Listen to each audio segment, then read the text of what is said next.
Welcome Story King 4.0 Subscribe my channel. Rebirth for Victory CH39 60 lakh की बोली। Hello friends, उम्मीद करती हूँ कि आप सब ठीक होंगे, स्माइलिंग फेस और मेरी कहानी पढ़ रहे होंगे और मुझे भी कर रहे होंगे। तो बिना वक्त गवाए अब कहानी में चलते हैं। Open mouth smile. Thanks at Poonam Jadhav, at Tripti, at Falak Patel comment करने के लिए ल स्माइलिंग फेस। जिन्होंने 34 चैप्टर को नहीं पढ़ा है और पढ़ना चाहते हैं उसे मैंने 34 चैप्टर के कमेंट सेक्शन में डाला है, आप उसे ऊपर से नीचे तक पा दिएगा। कहानी अब तक। इस पर वो दुकान वाला सना को ऊपर से नीचे तक देखता है। सना ने जानबूझकर उसे जगह पर अपने पुराने कपड़े पहने थे ताकि कोई उसे गरीब समझे और उसे और कम दाम में वो चीजें भेज। उसे देखकर दुकान का मालिक कहता है 150 रुपया। उसकी बातें सुनकर सना अपने माँ सोचती है, इन लोगों को पता भी नहीं है कि यह असली चीजें भेज रहे हैं और मुझे फिर भी इतने कम दाम में भेज रहे हैं। उसे दुकान वाले को तो लग रहा था कि यह लड़की बेवकूफ है और कुछ भी खरीद रही है, पर उसका क्या था, उसे तो अपने पैसे मिल रहे थे। इसीलिए सना जल्दी से उस टेबल लैंप को वहाँ से खरीद कर उस जगह की ओर बढ़ती है जहाँ ये सब चीजें चेक होने वाली थी। सना इन सभी चीजों को बेचने के लिए बहुत ही एक्साइटेड थी। कहानी अब आगे। जैसे ही वो उस दुकान के करीब पहुंचती है तब वो एक आदमी को खुशी से चिल्लाते हुए सुनती है। वो आदमी कह रहा था, वाह, मैं तो आज माला माल हो गया। मैंने अभी नहीं सोचा कि जो चीज मैं इस एंटीक मार्केट में खरीदूंगा उसे मुझे इतने पैसे डॉलर नोट मिलेंगे। शुक्रिया भगवान मुझे इतनी खुशियां देने के लिए। इतना कहकर वो हंसते कूदते हुए वहां से चला गया। उसकी किस्मत देखकर सभी लोगों को उसे जलन होने लगी। लोग तो मन ही मन सोच रहे थे कि उनकी किस्मत ऐसी क्यों नहीं है कि वो एक ही दिन में माला माल हो जाए। सना आगे बढ़कर उस दुकान के अंदर चेकिंग काउंटर के कतार में खड़ी हो गई। उसके आगे 3 लोग थे। उन तीनों को आगे खड़े हुए देखकर सना उनके लाए गए चीजों को अपनी आंखों से स्कैन करने लगी ताकि उसे पता चले ये चीजें असली है या नकली। जैसे ही सना उन तीनों के चीजों स्कैन करती है उसे पता चलता है कि आगे खड़े तीनों लोगों में से किसी के भी चीज एंटीक नहीं है, सारे नकली चीजें हैं। लाइन में जो आदमी अभी अभी आगे पहुंचा था वो अपनी लाई गई पेंडेंट की तारीफों पर तारीफ किए जा रहा था। वो कह रहा था, ये तो मुगल के समय का पेंडेंट है, ऐसा सिर्फ दुनिया में एक ही है और यह और कहीं नहीं मिलेगा, यह नकली चीज होगी नहीं सकती है। सना उसकी बातें सुनकर अब पक चुकी थी। वो जोर से चिल्लाकर कहती है, ये सच में एक नकली चीज है। किसी कस्टमर की बातें बीच में कहते हुए सुनकर वह आदमी गुस्से में आकर कहता है, किसने कहा, ये किसने कहा, मेरे सामने आओ। इस पर सना उसके सामने आती है और कहती है, मैंने कहा है, कहिए आपको और क्या कहना है। इस पर वह आदमी कहता है, तुम्हें क्या लगता है जो चीज है तुम अपने साथ लाए हो वह दोनों असली है। वह आदमी उसकी ओर गिन भरी नजरों से देखते हुए कहते हैं, ये असली नहीं, खुदा है, खुदा इसे तुम्हें करे के डब्बे में डालकर आना चाहिए था। उसकी ऐसी बातें सुनकर सना के दिमाग में अचानक से एक योजना आती है। वह कहती है, तो चलो शर्त लगाते हैं, तुम्हारे पास अभी 3 चीजें हैं, हर एक असली चीज के लिए मैं तुम्हें 10 लाख दूंगी और हर एक मेरी असली चीज के लिए तुम मुझे 10 लाख दोगे। मेरे पास 2 चीजें हैं, क्या तुम्हें शर्त मंजूर है। उसकी ऐसी बातें सुनकर वह आदमी तो पहले घबरा जाता है। उसे ऐसे देखकर सना उसका मजा उड़ते हुए कहती है, क्या हुआ, डर गए? अगर आप डर गए हो तो आप पीछे हट सकते हो। सना की ऐसी बातें सुनकर वहां पर खड़ा हर कोई इंसान खानाफूसी करने लगा था।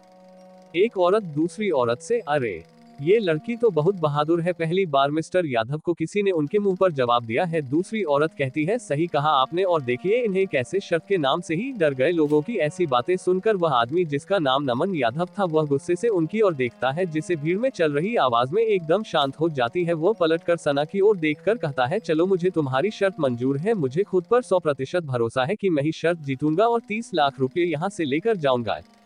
उसकी ऐसी घमंड भरी बातें सुनकर सना मन ही मन हंसने लगती है। वो मन ही मन कहती है, बेवकूफ आदमी, तू यहाँ से 30 लाख लेकर नहीं बल्कि मुझे 20 लाख देकर जाओगे। इतना सोचकर वो उस आदमी को एक रहस्य भरी मुस्कुराहट देती है। तभी उस दुकान के मालिक की आवाज सुनाई देती है जो कह रहे थे कि उस आदमी की पहली चीज नकली है। दुकानदार का ऐसा जवाब सुनकर वो आदमी अपनी मुठिया बीच लेता है और सना की ओर एक झूठी मुस्कुराहट हंसते हुए कहता है, अभी और 2 चीजें बाकी है। सना भी उसकी ओर एक झूठी मुस्कुराहट देते हुए कहती है, हाँ क्यों नहीं। सना उस दुकान वाले को कहती है, भैया क्या आप बच्चे दोनों चीजें एक ही साथ चेक करके उसका जवाब एक ही साथ बता सकते हैं। इस पर वह दुकान वाला सना की ओर देखकर हाँ में सर हिलता है और अपने काम में लग जाता है। कुछ पल बाद उसका चेहरा देखकर ही पता चल रहा था कि उनमें से एक भी चीज असली नहीं। उसे दुकानदार की बात सुनकर वह आदमी उसकी बात को बिल्कुल भी सच नहीं मानना चाहता था।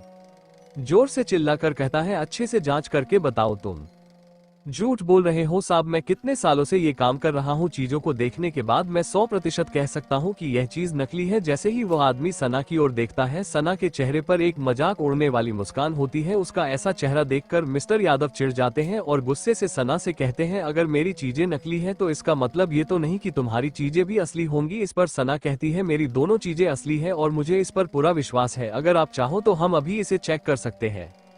इस पर वो आदमी कहता है, जरूर क्यों नहीं, और सना के आगे खड़े 2 लोगों की ओर देखता है। वो लोग तो पहले से मिस्टर यादव से डरते फेयरफुल थे, इसीलिए वो पीछे हट जाते हैं। सना अपनी दोनों चीजें उस दुकानदार को देती है। पहले तो वो उस अंगूठी को लेता है। उस अंगूठी को देखकर उसे भी पहले लगता है कि यह कबाड़ है, पर जैसे ही वो उसे पानी में डालकर थोड़ा साफ करता है तो उस चीज को देखकर थोड़ा उत्तेजित हो जाता है और उसे चेक करने लगता है। कुछ पल बाद वह अपने कुर्सी से खड़े होकर जोर से चिल्लाकर कहता है, ये सच में एक असली अंगूठी है और यह किसी और की नहीं पर महाराज विजय लाया की है, जो चोला राजवंश के राजाओं में से एक है। उसकी ऐसी बातें सुनकर पास खड़े भीड़ में हड़कंप मच जाता है। इस पर भीड़ में खड़ी एक औरत पूछती है, भैया इसकी कितनी कीमत होगी। इस पर वह दुकानदार कहता है, मुझे 5 मिनट दीजिए, मैं इस अंगूठी को अच्छी तरह से साफ करता हूँ। इतना कहकर वह वहीं पर उस अंगूठी को साफ करने लगे। जैसे ही वह अंगूठी साफ होती है तो उसकी खूबसूरती देखकर सभी लोगों को उस अंगूठी खरीदने की इच्छा हो जाती है। उसे अच्छी तरह से देखने के बाद वो दुकानदार कहता है, इसकी कम से कम कीमत 40 लाख होगी। उसकी इतनी कीमत सुनकर सना, जिसने सोचा था कि शायद उसे 10 लाख ही मिलेंगे, वो चौक ओपन माउथ फेस जाती है। वही मिस्टर यादव जी अपने ही सोच में गुम हो जाते हैं। अचानक से भीड़ में से एक आदमी कहता है, 45 लाख। उनके ठीक बाद एक औरत कहती है, 50 लाख। जैसे ही मिस्टर यादव देखते हैं कि उस अंगूठी की कीमत 50 लाख तक पहुंच गई है, वो जल्दी से बिना वक्त गवाए कहते हैं, 60 लाख। मिस्टर यादव को बोली लगाते देख किसी की भी हिम्मत नहीं होती है कि वो बोली लगाएं। इस पर दुकानदार कहता है, 60 लाख 1, 60 लाख 2, 60 लाख 3, और यह अंगूठी खरीदा है मिस्टर यादव ने। मिस्टर यादव को बोली लगती हुए देख सना चौक अस्टोनिश्ड फेस गई थी, क्योंकि उसे नहीं लगा था कि वह भी बोली लगाएंगे, क्योंकि अभी जो इंसान उसका मजाक उड़ा रहा था वो कैसे उसकी चीज को खरीद सकता है, ये सना के मन में चल रहा था। और सना को ये बात पता नहीं थी कि उनका स्वभाव ही ऐसा था, उन्हें लोगों से प्रतियोगिता करने में हमेशा से मजा आता था। इस पर वो दुकानदार सना की ओर देखकर कहता है, मैम आपकी अंगूठी सर ने खरीद ली है, तो आप लोग इसकी डील कर लीजिए। इस पर मिस्टर यादव सना से हाथ मिलते हुए कहते हैं, आपसे मिलकर मुझे बहुत खुशी हुई। मेरा नाम मिस्टर नमन यादव है और मैं ग्लोरी एंटरटेनमेंट कंपनी का CEO हूँ। उनकी इतनी बड़ी शख्सियत को देखकर सना भी चौक ओपन माउथ फेस जाती है। उसे नहीं लगा था कि यह आदमी एक बड़ा जाना माना CEO होगा। सना ने उनके बारे में उसके पिछले जन्म में बहुत सुना था, क्योंकि अनाया भी ग्लोरी एंटरटेनमेंट कंपनी में काम करना चाहती थी, पर ग्लोरी एंटरटेनमेंट कंपनी ने किसी कारण से उसके एप्लीकेशन को रिजेक्ट कर दिया था।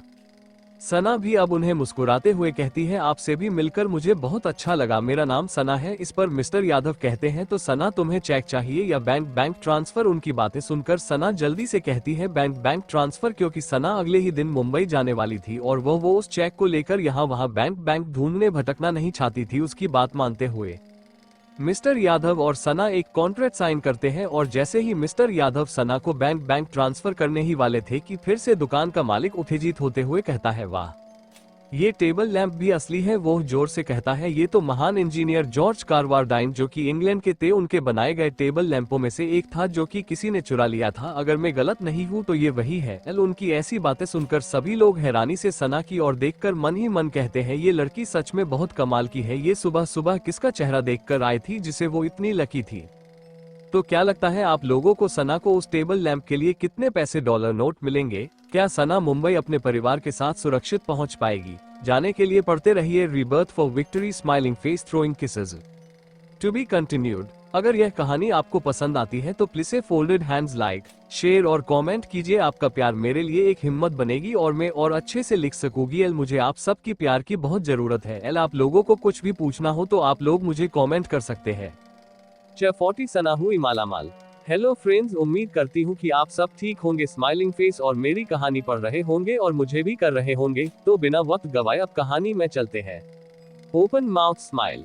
Thanks at Mrs Giri, at Tripti, at Poonam Jadhav, at Falak Patel comment करने के लिए। Smiling face throwing kisses.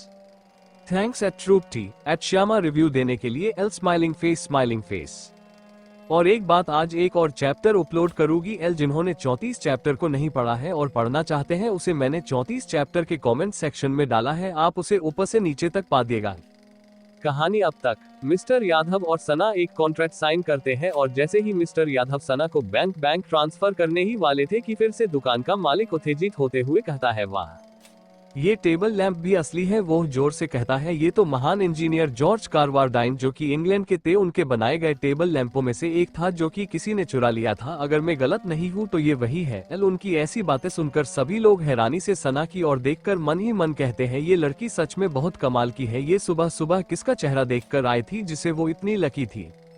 कहानी अब आगे। सभी लोग सना की किस्मत पर जल रहे थे। वह दुकानदार कहता है, इस टेबल लैंप की कम से कम कीमत 10 लाख होगी। तभी भीड़ में से एक आदमी बिना वक्त गवाए कहता है 15 लाख। पीछे से एक औरत कहती है 18 लाख। उसके बाद एक और औरत कहती है 20 लाख। उसके ठीक बाद ही एक आदमी की बुद्धि आवाज भीड़ में से आती है 30 लाख। उस आवाज को सुनकर मिस्टर यादव उनकी ओर जाकर उनके पैर छूकर कहते हैं, अरे पापा, आप यहाँ क्या कर रहे हो। इस पर ओल्ड यादव जो कि मिस्टर नमन यादव के पिता थे, वह कहते हैं, जब मैं अपना सेल फोन एडिट करके वापस दुकान के अंदर आ रहा था तब मैंने इस दुकान के बाहर बहुत भीड़ देखी। तब मुझे पता चल कि यहाँ पर किसी ने 60 लाख में एक अंगूठी खरीदी है। तो मैं देखने आ गया, पर मैंने नहीं सोचा नहीं था कि वो तुम ही होगे जिसने वो अंगूठी खरीदी होगी और मुझे भी कुछ खरीदने का मौका मिलेगा। इस पर मिस्टर यादव कहते हैं, पर पापा, मैंने सोचा था कि इसे मैं खरीद लूंगा। मिस्टर यादव की बात बीच में कटते हुए ओल्ड यादव कहते हैं, और तुम्हें लगा था कि मैं तुम्हें इतनी आसानी से मेरी चीज पर हाथ लगाने दूंगा। तूने पहले ही एक चीज खरीद ली है, अब यह मेरे लिए छोड़ दो। उनके पिता की बात सुनकर अभी मिस्टर नमन यादव बेबस थे। मिस्टर यादव का एंटरटेनमेंट इंडस्ट्री में बहुत ही बड़ा नाम था और उनके पिता का ज्वेलरी इंडस्ट्री में। ओल्ड यादव के अंदर कितने ही ज्वेलरी की दुकानें थी यादव ज्वेलर्स के नाम से। उनके कई राज्यों में भी बड़े बड़े ज्वेलरी की दुकान थी। सना को भी उनकी ज्वेलरी बहुत पसंद थी। दरअसल सना पिछले जन्म में अनाया के साथ उनके एक दुकान में अनाया के जन्मदिन के लिए एक नेकलेस खरीदने गई थी। तब उसने उस पूरी दुकान को अच्छे से देखा था और उसके दुकान की हर एक ज्वेलरी पीस पसंद आई थी। उसके मन में तो ये भी आया था कि वह उस पूरे दुकान को ही लूट ले। इस सोच से सना के चेहरे पर एक मुस्कान आ जाती है। सना अपने ही दुनिया में खोई हुई थी कि तभी ओल्ड यादव पूछते हैं, मैंने ये खरीद तो लिया नमन, पर इसे बेच कौन रहा है। इस पर मिस्टर यादव कहते हैं, आपको यकीन नहीं होगा पापा कि यह एक यंग लड़की बेच रही है। उनकी बात सुनकर मिस्टर यादव को उत्सुकता होती है सना से मिलने की। क्यों उसने कभी भी आज के बच्चों को एंटीक की दुनिया में दिलचस्पी लेते हुए नहीं देखा था। वो पूछते हैं, वो कहाँ है। इस पर मिस्टर यादव सना की ओर इशारा करते हैं। मिस्टर यादव और ओल्ड यादव सना की ओर बढ़ते हैं और ओल्ड यादव सना से हाथ मिलाते हुए कहते हैं, पर सना जट से उनके पैर छूती है। ओल्ड यादव सना को ऐसे करते देख खुश हो जाते हैं क्योंकि उन्होंने ऐसी संस्कारी लड़की कभी नहीं देखी थी। वो सना को आशीर्वाद देते हैं और आगे कहते हैं, बच्चे, तुम इतनी छोटी होकर भी सही चीजों को कैसे पहचान सकती हो। इस पर सना मुस्कुराते हुए मन ही मन सोचती है, अब मैं इन्हें कैसे बताऊं। इतना सोचकर वो कहती है, मैंने तो ऐसे ही इन चीजों को गलियों से उठा लिया था, मुझे नहीं पता था कि यह सच में असली होंगी। सना की बातों से ओल्ड यादव को यकीन तो नहीं होता, पर वो और कुछ नहीं पूछते, पर उन्हें लग रहा था कि सना किसी अमीर परिवार से होगी। तो ओल्ड यादव कहते हैं, तो चला हम पैसे ट्रांसफर करते हैं। इस पर सना ओल्ड यादव के साथ फिर से कॉन्ट्रैक्ट साइन करती है और उन्हें और यादव पैसे डॉलर नोट ट्रांसफर कर देते हैं। उस टेबल लैंप को देखकर ओल्ड यादव को अपनी खुशी संभाली ही नहीं जा रही थी। वो बच्चों की तरह खुश हो रहे थे। अचानक से सना का सेल फोन बजता है। वो चौक ओपन माउथ फेस जाती है। उसके सेल फोन पर बैंक से 2 मैसेज आ चुके थे। पहले मैसेज में था कि उसके अकाउंट में 30 लाख ट्रांसफर हो गए हैं और दूसरे मैसेज में था कि उसके बैंक अकाउंट में 80 लाख ट्रांसफर हो चुके हैं। इसलिए अमाउंट को देखकर सना मिस्टर यादव को देखकर पूछती है, क्या आपने सच में मुझे 20 लाख ट्रांसफर किया है। इस पर मिस्टर यादव कहते हैं, बच्चे, मैं कोई झूठा वादा नहीं करता। जब मैंने तुमसे कहा था कि मैं तुम्हें तुम्हारी हर असली चीज के लिए 10 लाख दूंगा तो मुझे तुम्हें 20 लाख देने ही थे और मुझे अपने पहले व्यवहार के लिए मुझे माफ कर देना। जब भी ऐसी कोई भी डील करता हूं तो मुझे इतनी एक्साइटमेंट होती है कि मैं किसी से भी कुछ भी बोल देता हूं। इस बार ओल्ड यादव बीच में पूछते हैं, तुमने सना के साथ कैसा व्यवहार किया। इस पर मिस्टर यादव चुप हो जाते हैं और यहाँ वहां देखने लगते हैं क्योंकि अब उनकी चोरी पकड़ी गई थी। ओल्ड यादव समझ चुके थे कि उनका बेटा कैसा है, इसीलिए वह भी सना से माफी मांगते हुए कहता है, बच्चा, इसकी ओर से मैं तुमसे माफी मांगता हूँ। वह अपनी बात आगे बढ़ते हुए कहता है, सना, क्या तुम्हारे पास कुछ वक्त होगा। इस पर सना उनकी ओर ऐसे देखती है जैसे कि पूछना चाहती हो कि वो क्यों पूछ रहे हैं तो ओल्ड यादव मुस्कुराते हुए कहते हैं, क्या तुम हमारे साथ एक कॉफी के लिए चल सकती हो, मुझे तुमसे कुछ जरूरी बात करनी है। इस पर सना भी हाँ में सर हिलाते हैं और तीनों उस दुकान से चले जाते हैं। दुकान से जाने के पहले सना उस दुकान के मालिक को 50,000 का चेक साइन करके देती है। दुकानदार को पहली बार इतने पैसे डॉलर नोट मिल रहे थे तो वो खुशी स्माइलिंग फेस से उनकी चपलूसी करते हुए कहता है, दोबारा जरूर आएगा, हमें आपका इंतजार रहेगा। उसकी ऐसी बातें सुनकर सना उसकी ओर मुस्कुराते हुए बाहर चली जाती है। ओल्ड यादव और मिस्टर यादव ने तब तक अपने ड्राइवर को बुला लिया था। तीनों उनकी गाड़ी ऑनकमिंग कार में बैठकर पास ही के एक अच्छे कॉफी शॉप में चले जाते हैं। कॉफी शॉप में बैठकर वह अपने लिए कुछ ऑर्डर करते हैं। ऑर्डर कर लो, ये तुम्हारे लिए मेरी ओर से एक ट्रीट है, मेरे बुरे बर्ताव के लिए मुझे माफ कर देना। इस पर सना कहती है, आपको फिर से माफी मांगने की कोई जरूरत नहीं है। ओल्ड यादव सना के बारे में जानने के लिए बहुत उत्सुक थे, इसलिए वो सना से पूछता है, सना तुम्हारी उम्र क्या है। इस पर सना कहती है, मेरी उम्र 20 साल है। इस पर ओल्ड यादव कहते हैं, तो तुम पढ़ाई कर रही होगी। हाँ, मैं कुछ ही दिनों में मुंबई जाने वाली हूँ और मेरी पूरी परिवार भी कर्नाटक से मुंबई शिफ्ट होने वाली है। इस पर मिस्टर यादव भी मुस्कुराते हुए कहते हैं, क्या इत्तेफाक है, हम लोग भी आधे महीने बाद यहाँ से मुंबई शिफ्ट होने वाले हैं। उनकी ऐसी ही बातें चलती रहती है। अब 1 घंटा भी चुका था। सना वक्त देखकर कहती है, मुझे लगता है कि मुझे अभी चलना चाहिए, अगर मुझे देर हो गई तो माँ मेरे बारे में चिंता करेगी। उसे जाता हुआ देखकर ओल्ड यादव अपनी जेब से अपना कार्ड निकालकर उसे देते हुए कहते हैं, सना इस पर मेरा नंबर है, अगर तुम्हें कोई भी एंटीक चीज मिलती है तो मुझे जरूर सेल फोन करना, मैं तुम्हें एक अच्छी डील दूंगा। जैसे ही मिस्टर यादव देखते हैं कि उसके पिता बाजी मारने वाले हैं तो वह भी झट से अपने पॉकेट से अपना कार्ड निकालकर सना को देते हुए कहते हैं, और बच्चे मेरे बारे में मत भूलना, तुम्हें अगर मेरी जरूरत हो तो मुझे सेल फोन करना, तुम्हारा वो काम मिनटों में होगा। उनके बीच ऐसे प्रतियोगिता देखकर सना मुस्कुराती स्माइल है और उनसे अलविदा लेकर एक टैक्सी पकड़कर घर की ओर आती है। 1 घंटे बाद वो घर पहुंच जाती है। घर पहुंचने पर वो देखती है कि सुनीता जी पैकिंग करने में लगी हुई हैं और कृपा जी किचन में कुछ पका रही थी। घर पर इस वक्त सुनील जी और मिस्टर प्रताप लिविंग रूम में बैठकर बात कर रहे थे। जैसे ही मिस्टर प्रताप सना को देखते हैं, अरे बच्चा इधर आओ, मैं तुमसे ही मिलने आया हूँ, अब तुम्हारी तबीयत कैसी है। इस पर सना उनकी ओर आती है और मुस्कुराते स्माइल हुए कहती है, मैं ठीक हूँ सर। इस पर मिस्टर प्रताप कहते हैं, मुझे आज पता चला कि सुनील और तुम सब लोग मुंबई शिफ्ट हो रहे हो। इस पर सना कहती है सर, मैं नहीं चाहती कि कोई फिर से इन लोगों पर हमला करे या मेरे परिवार को फिर से कोई नुकसान पहुंचाए, क्योंकि मैं मुंबई में रहने वाली हूं तो मुझे उनकी चिंता सताती रहेगी, इसीलिए मैंने सोचा है कि उन्हें मेरे साथ ही मुंबई लेकर जाऊं। इस पर मिस्टर प्रताप भी कहते हैं, तुम्हारा फैसला सही है, मुझे पता है कि तुम्हें वहां पर प्रणय का एडमिशन करने में तकलीफ होगी, इसीलिए मैंने वहां पर मेरे एक दोस्त से बात की है, वो एक मिलिट्री स्कूल का बस्ता बुक्स का प्रिंसिपल है। इस पर सना उनसे शुक्रिया कहती है। सना के चेहरे पर एक राहत भरी मुस्कुराहट आती है, क्योंकि उसकी एक चिंता तो कम हो गई थी, उसे प्रणय के स्कूल एडमिशन की चिंता नहीं थी, बस उसके सर पर अब उनके रहने और गुजरे की चिंता थी। सना अपने ही सोच में गुम थी कि तभी उसे अचानक से मिस्टर प्रताप की आवाज सुनाई देती है, जो कह रहे थे, सना मुझे अकेले में तुमसे कुछ जरूरी बात करनी है। इस पर सना उनकी ओर देखकर कहती है, तो चलिए बाहर चलते हैं। मिस्टर प्रताप भी उठकर सना के साथ बाहर चले जाते हैं। उन्हें ऐसे जाते हुए देखकर कृपा जी को पता नहीं क्यों पर सना की फिक्र होने लगती है। उनका फिक्रमंद चेहरा देखकर सुनील जी कहते हैं, दीदी आपको चिंता करने की कोई जरूरत नहीं है, हमारी सना सब कुछ संभाल सकती है। मुझे पूरा यकीन है कि हमारी सना ने कुछ भी गलत नहीं किया होगा, बस शायद मिस्टर प्रताप को उस दिन की हमारे हुए हादसे के बारे में सना से कुछ बात करनी होगी। उनकी बात समझकर कृपा जी शांत हो जाती है और सुनीता जी की मदद करने के लिए कमरे के अंदर चली जाती है।